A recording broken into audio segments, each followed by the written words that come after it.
มื้อนี้พาเสียงยามาเที่ยวถ้ำภูด่านหลวงพี่น้องนี่ถ้ำนี่ก็ปานหินตั้งไว้ได้นี่ผู้ตั้งจิครึ่งว่าจะคักแล้วผู้ให้ทายกับคนเอาหินมาตั้งไว้ได้นี่ถ้ำใหญ่ได้ถ้ำภูด่านหลวงมุงนี้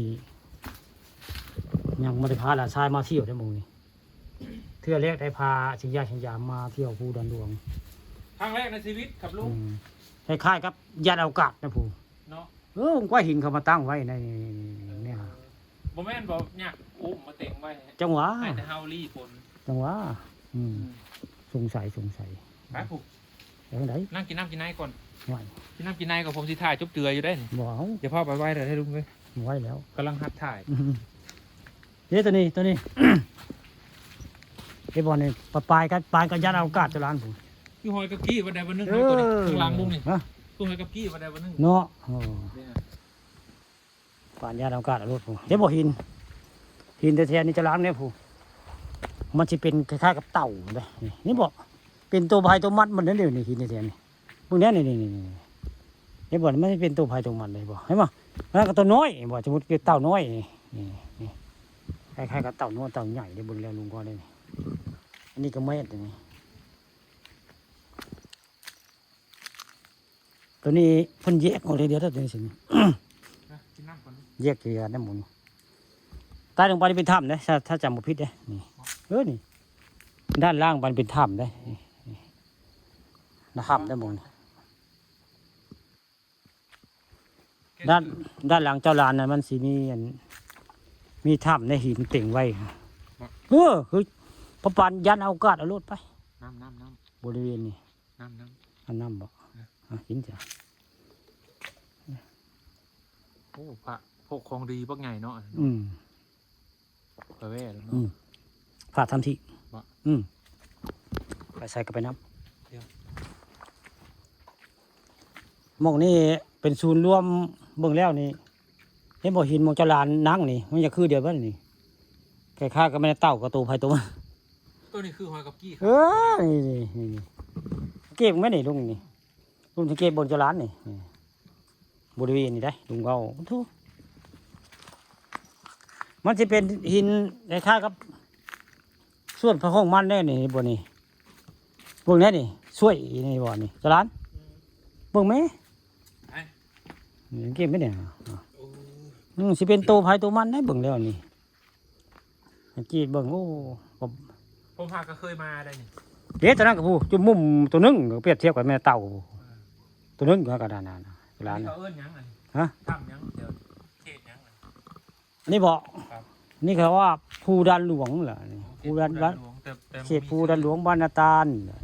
ผมมีซื้อว่าหินตั้งนั่นตั้งนี่ผมมีเนาะผมรู้จักแล้วแต่ว่าหินป้องเดี๋ยวทำป้องเดี๋ยว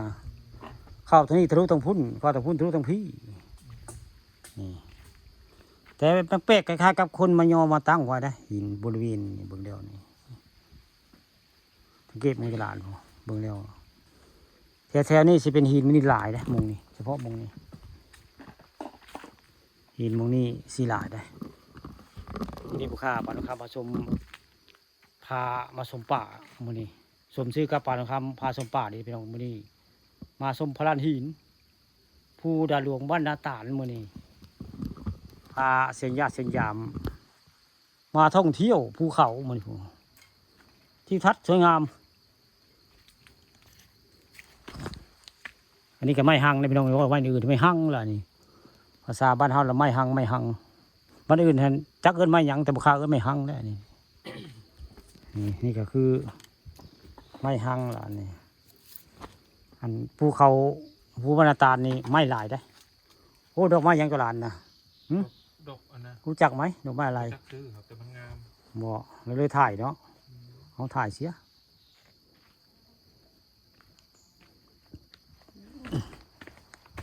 เด้พี่จรานพี่พอปานตั้งไว้อย่าลดผู้นี่สิมีหินตั้งไว้แบบนี้ได้ผู้คล้ายๆกับโยมมาตั้งไว้ในบริเวณนี้เที่ยวนี่ป่านย่านอวกาศเอาลุดส่งไปทางใต้กับผู้เบื้องแรกคล้ายคนโยมมาตั้งไว้ได้หินก้อนนี่หินก้อนนี้คือกันนะนี่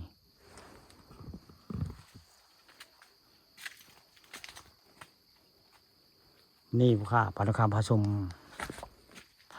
ภูเขาป่าไม้ภูบรรตานหรือว่าวัดอันคูติกหรือมงนี่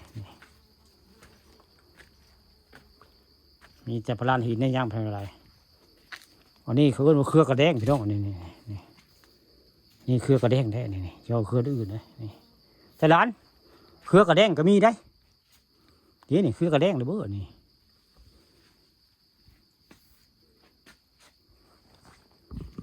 ผมจักเครือกระแดงกับลุงชิบอก